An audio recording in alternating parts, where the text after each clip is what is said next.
Traditional views define marriage as a bond of love. Frederick Engels proposed a different origin, an economic contract designed to safeguard male wealth.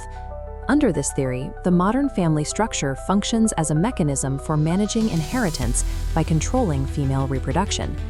This perspective was first detailed in Engels' 1884 work, The Origin of the Family, Private Property, and the State. Relying on Karl Marx's extensive notes, Engels argued that the roots of female oppression are found in the transition between humanity's earliest social eras. He traced the origins of women's economic dependence back to the period before the concept of private property existed. In this framework, the family is a product of property laws and shifting power dynamics. Engels describes early human societies as communistic households where women held respected social positions. These groups practiced a system Engels called mother right. Because group marriage made paternity uncertain, descent and kinship were traced exclusively through the maternal line. This dictated the flow of property. Communal wealth and household resources remained within the mother's clan, or the gens. Men generally owned only their personal tools.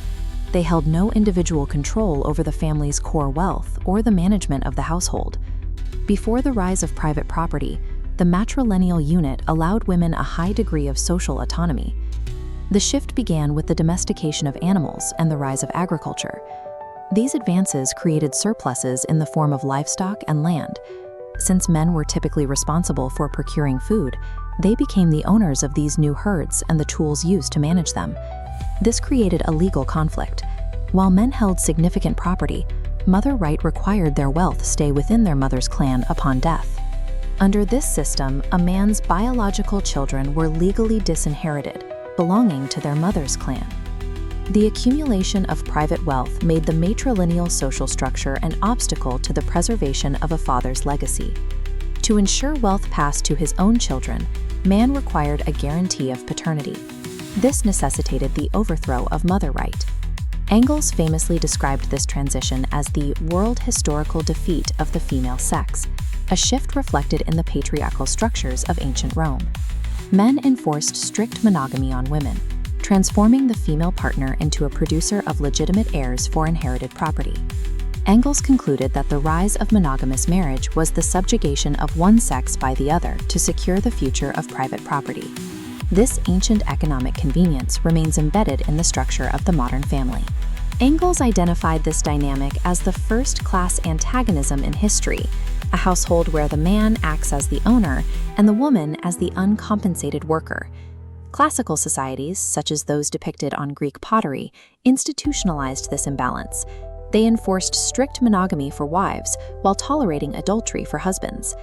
The traditional family unit relies on the domestic servitude of women to maintain its economic function. Real equality is unattainable as long as women are restricted to private domestic labor and remain economically dependent. Engels argued that the re-entry of women into public, socially productive labor is a requirement for liberation. This transition would also require the family to stop functioning as the primary economic unit of society, shifting childcare and housework into public industries. As economic independence for women grows, the institution of marriage begins to change. If the need for economic dependence is removed, what will become of the family system we know today? A partnership based solely on mutual inclination can only exist when the influence of private property is removed from the relationship.